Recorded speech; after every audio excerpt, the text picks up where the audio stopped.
introduce Dr. Robbie Robertson from Air Force Research Lab. He will be moderating the panel, and we brought a few up-and-coming companies that are trying to work in this realm. And so we have Cameo from Rhea Space Activity, Jim from Offworld, and Gary from Sis Lunar Industries. We added Gary on here because we thought we want to kind of show that. And then we have Jared from Northrop Grumman. I don't have my paper, so you guys got first names. Anyway, so welcome the panel, and I think it'll be a great discussion. Thank you. So good morning, everyone. I'm Robbie Robertson, the Air Force Research Lab. I'm really happy to moderate this panel this morning. We're going to talk about his last name, Osam. Is that better? Oh, sorry. Thank you.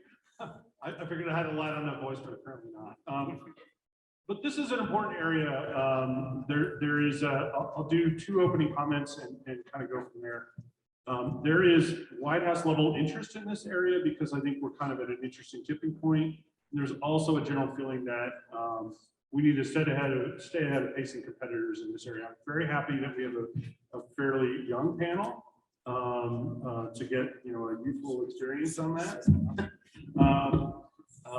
But also some people who in Northrop Grumman who are obviously leading charge in this area as well. I will tell you that there's three things I think you should take away from this area, and then I will turn it over to panelists to give an initial talk. One is the government needs to be a little bit better at doing all the government in this area, and there's a recognition of that. Two, we need to do a better job of having clear demand signals, clear and constant demand signals, so that venture capitalists understand that and then are willing to invest in that. And three, there is obviously an overall technology development plan that needs to be developed in concert with companies, venture capitalists, government. But this is going to be an all-in approach. It's not going to be necessarily government leading, but the government will at least provide some consistency. And one last point I want to say is standards. Standards is another thing that we're going to have to start to work. They're at a nascent point where we're probably going to get to a point of rolling those out soon, but with the government and industry as far as standards. But with that, I won't take up any more time, and I will moderate and give everyone a few minutes to talk about their areas and their interests and where and their perspectives. So I guess over to you first. Please introduce yourself. Okay. Good morning, everyone in the room and online. My name is Jared Rickwell. I'm the Senior Director of Government Business for Space Logistics, which is a wholly owned subsidiary of Northrop Grumman. Space Logistics right now is operating 2 mission extension vehicles in orbit. So when Carl Slice yesterday said 3 years ago, we thought about servicing and it's never going to happen. I'm pointing at Carl. I would remind Carl that it was almost 2.5 years ago that we actually made it a reality with Mission Extension Vehicle 1 on February 25th, 2020, docking with Intelsat 901 and restoring it to service. The more interesting and more important accomplishment of Space Logistics was April 19th, 2021, where we docked with Intelsat 1002 with Mission Extension Vehicle 2. Intelsat 1002 was in service and broadcasting in its orbital slot. There were 18 million paying customers for that broadcast feed.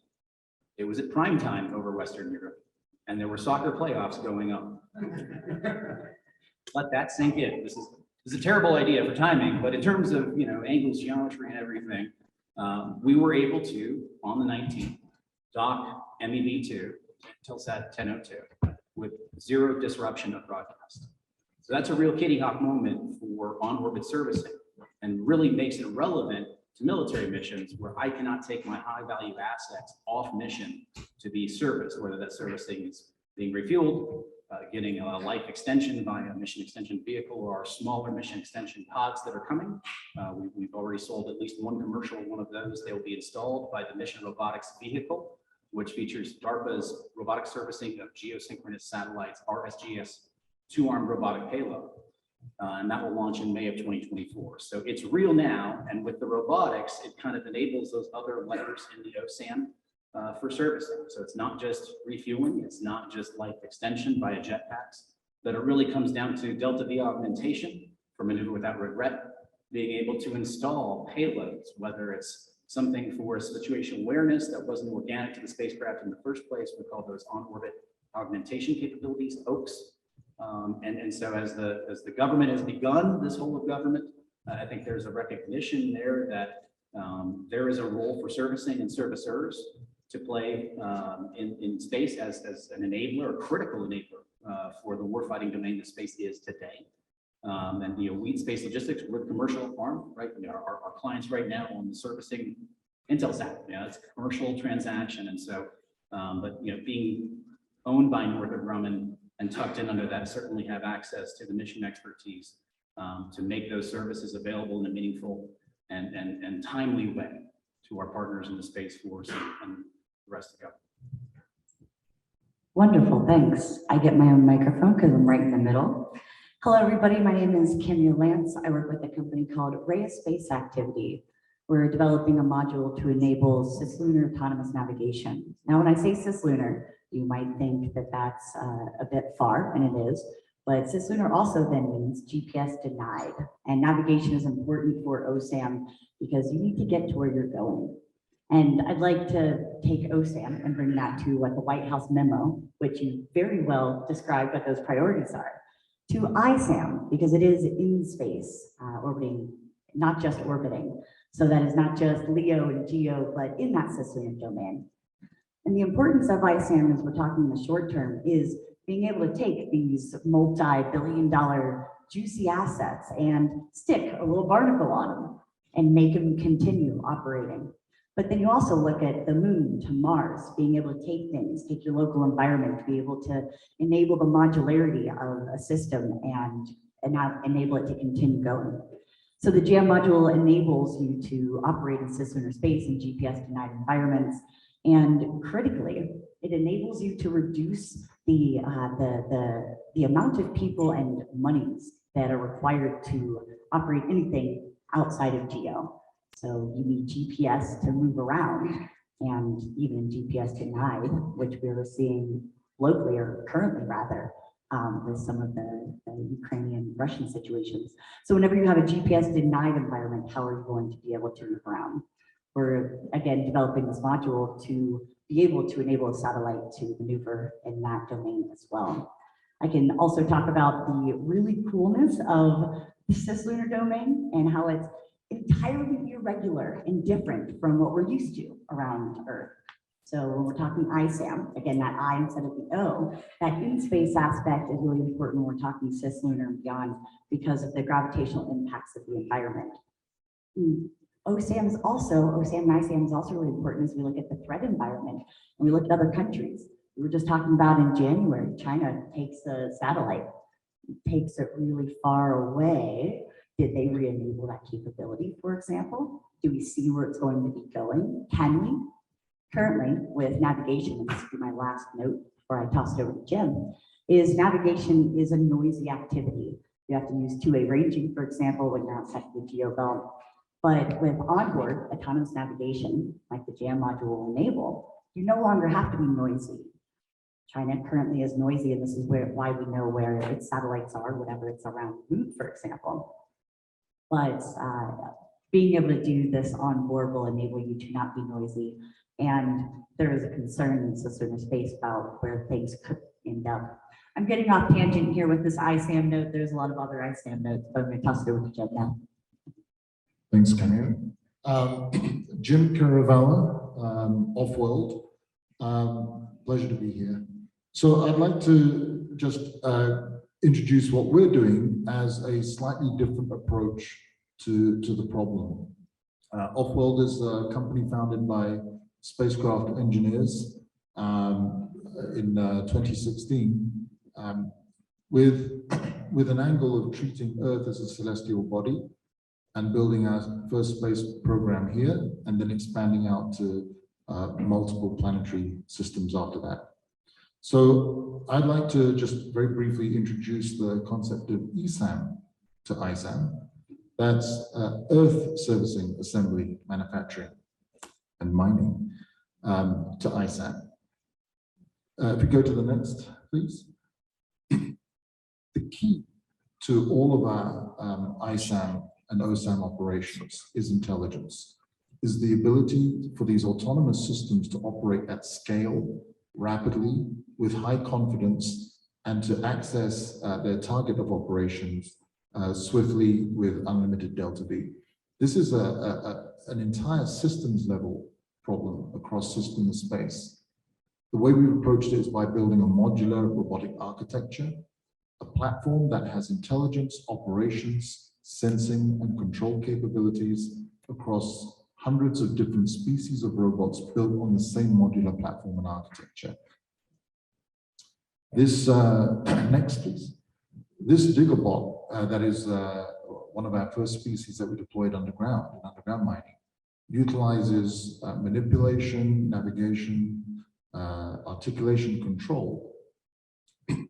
We have optimizing layers of machine learning for the sensing, operations, and control of these robots to achieve what you see here at the level of precision. This is the world's first non-human intelligence operating totally independent of human input in underground mining. This is mastery over rock. Now this, what does that have to do with Isam?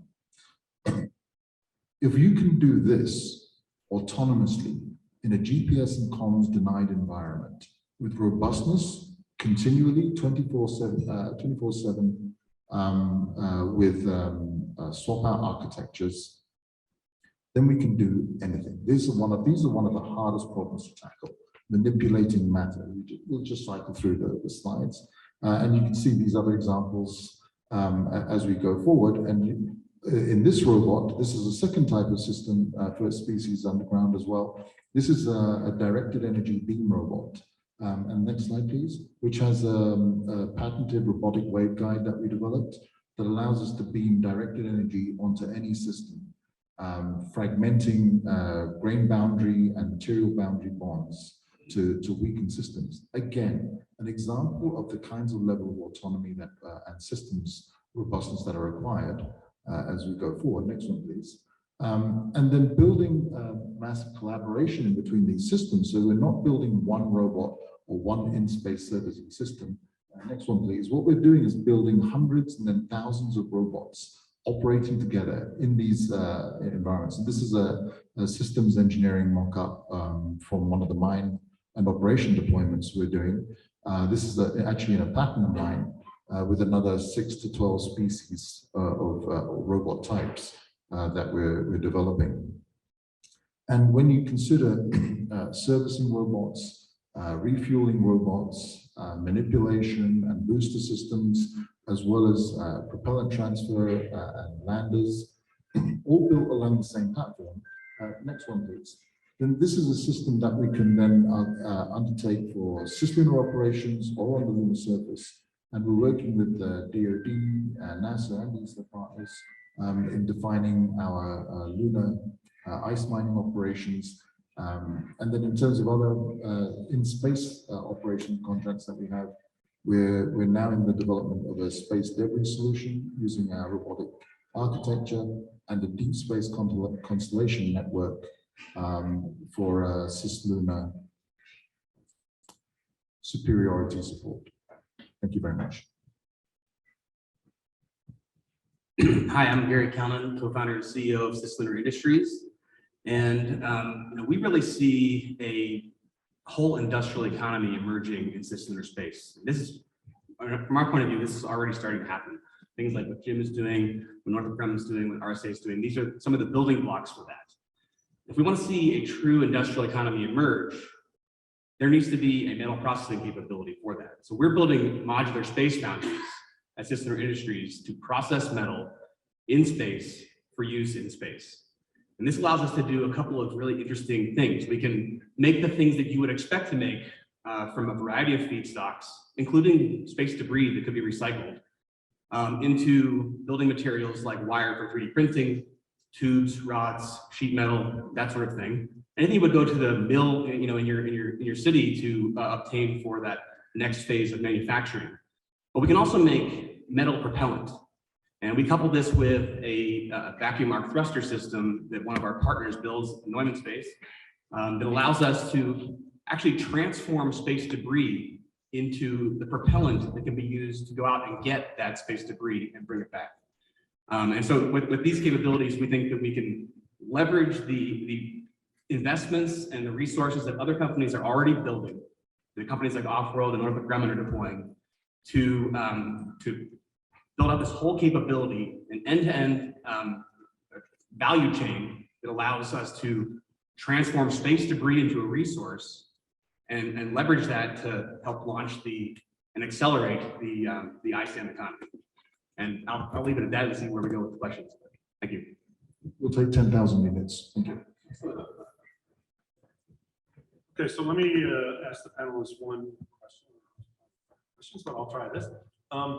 So one of the things that I'm always kind of interested in is, what do you think is the biggest problem that you need help with from a government standpoint? Is it standards? Is it, you know, kind of initial investment? Is it technology roadmap? Is it policy help? Is it help with level playing field with other countries? What it, you know, in one or two sentences for each of you, what is the main thing that you need help with? I'd like to start this one if you don't mind. Okay, sure. So you gave a lot of really great proposals for what that difficulty could be, and there certainly are difficulties in all of those areas.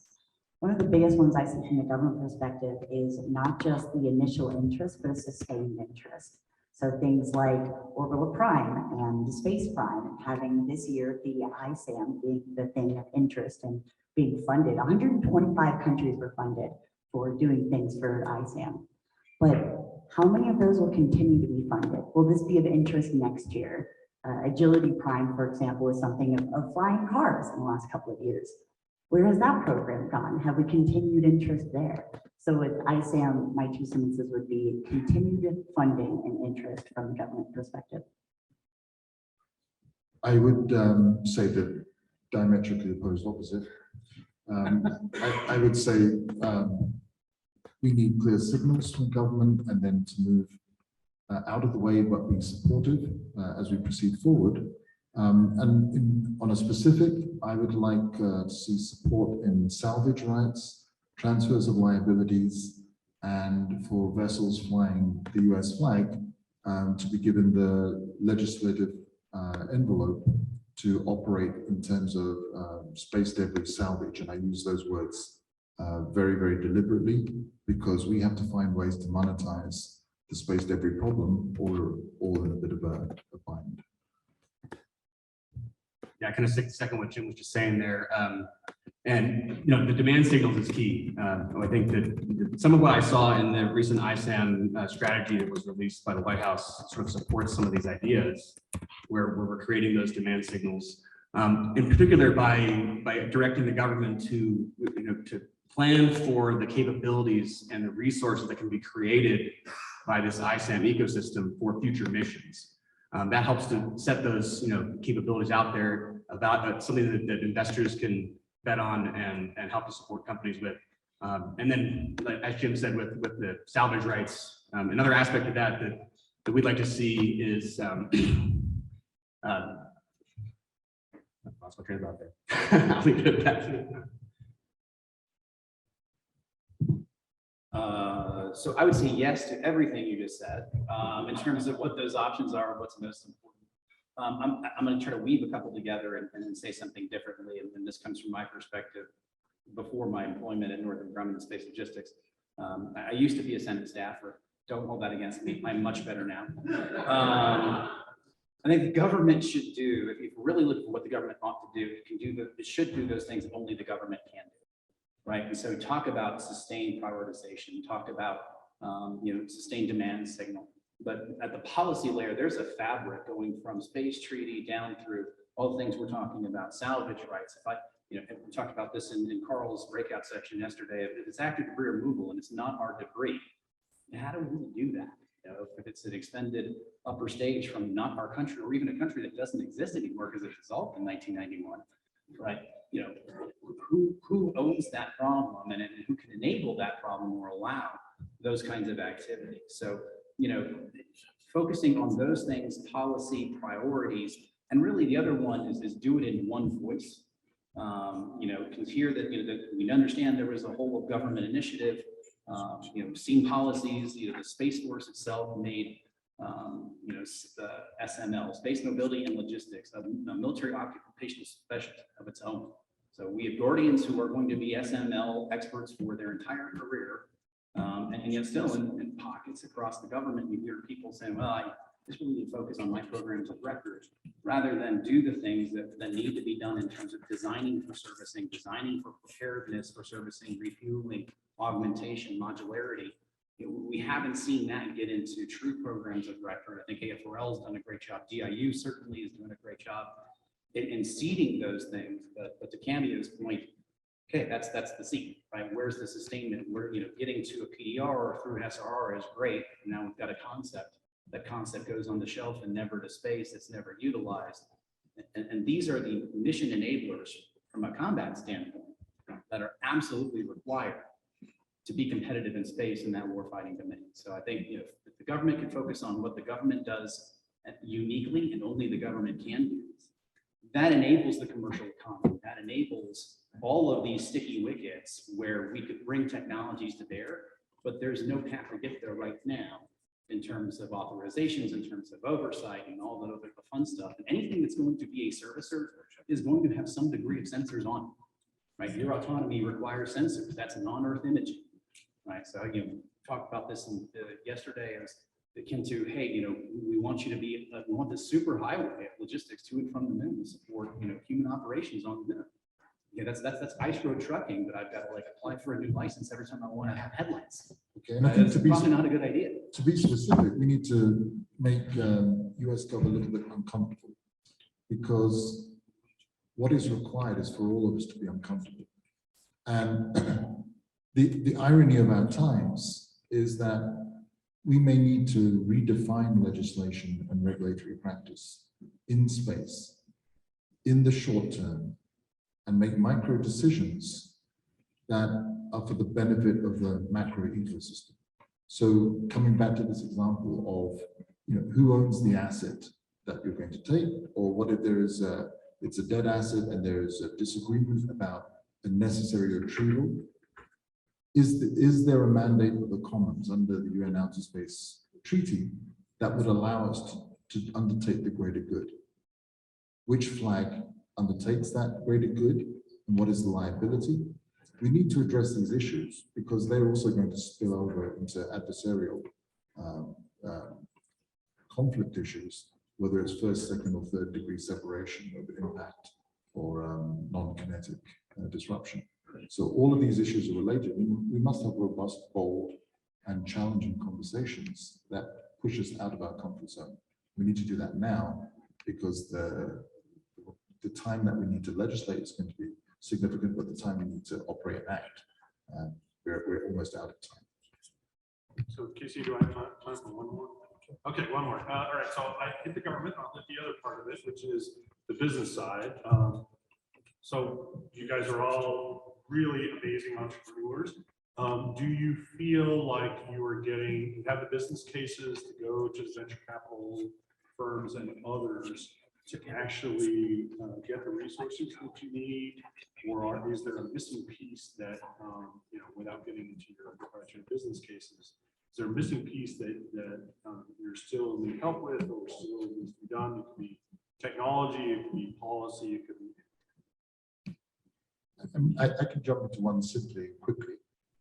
Most of the challenges that we're facing beyond geostationary orbit and within and below as well are of such a critical geopolitical security nature, but also an existential civilization nature, whether it's space debris, space weather, the risk of conflict, the loss of assets that help service and bolster our economy. In that, the currency and valuation that we make for these projects from an investment perspective, I think is so myopic that we do need some kind of wider currency and evaluation of what the importance of these particular missions and programs are. And I do believe that they have to stand on their own merits in terms of commercial viability.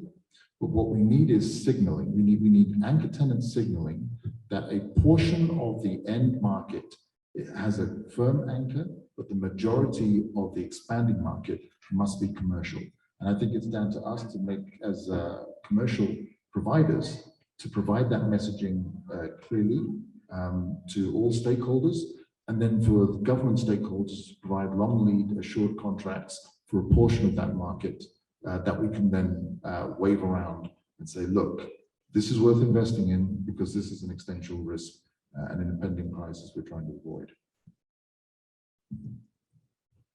We've got an enabling technology, so it's really nice to go to investors and show them that. And it's a nicer and easier story than I think for a lot of space companies that have a product or that are trying to do something very large and ambitious. And people on this panel, for example, are doing amazing things in their technology. So we've got this much easier sell that it's an enabling technology, not this difficult in-use technology. One of the things that we ran into was during TAC-5, the Air Force is trying to go over that valley of death with their SBIRs, with TAC-5s and Strat-5s. But you need oftentimes venture investment for this. And ventures like to hear that there is this demand signal from their government customers. But it's the government trying to move really quick, and that's not something they do very well, which on the last question, I would also say we shouldn't be too granular on what the government should be dictating, but more set goalposts and let commercial figure out how to get there. But back to this question, having the ability for the government customers to talk to those VCs. And actually, Bucky earlier came up and said, DIU is the perfect people to say these things on your behalf.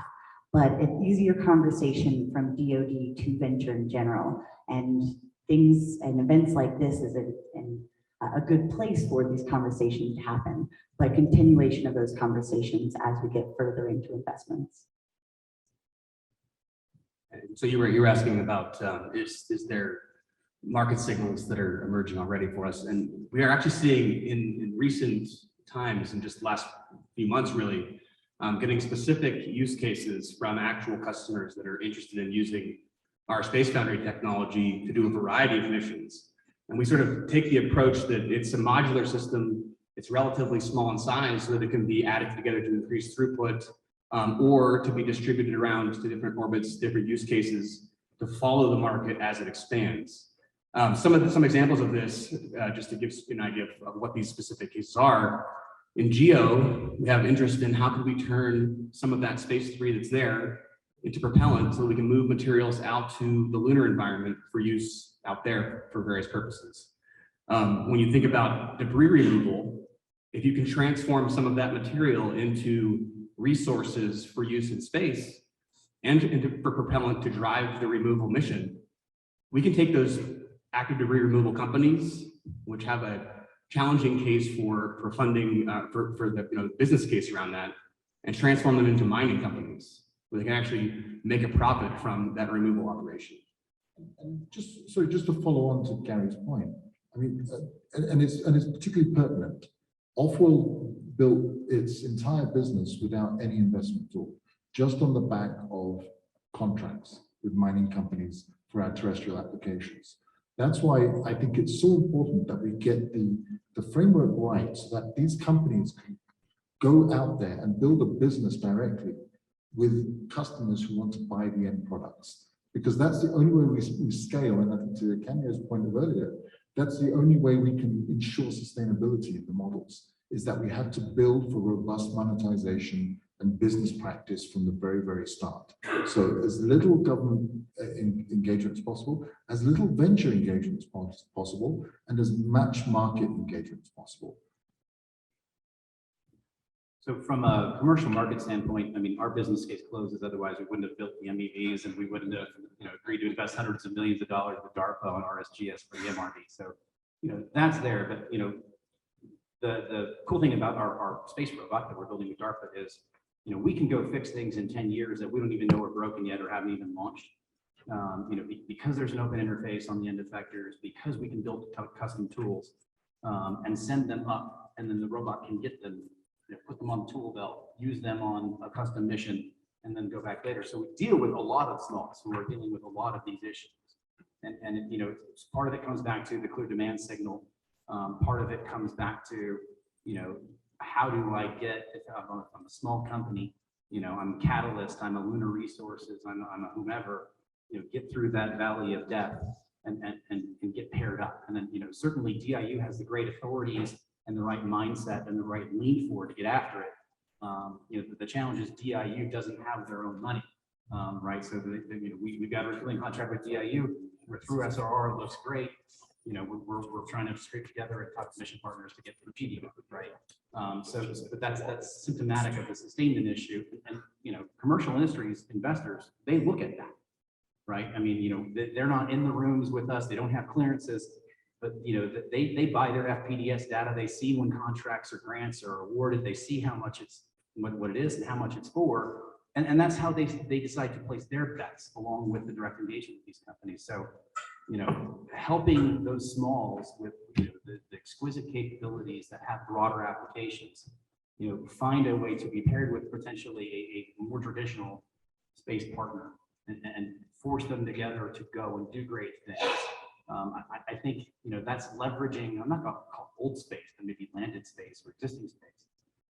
Leveraging that with new space and the desire and the culture to move faster, take more risks, be more uncomfortable, is I think how we're going to get to where we need to be to have the combat capabilities, the logistics capabilities in support of lunar missions, and just the presence in space that we want. All right, so I'd love to continue this conversation because I'm honored to actually be up here with such great entrepreneurs, but Jared, Cameo, Jim, Gary, thank you. Thank you very much for your insights, and keep going.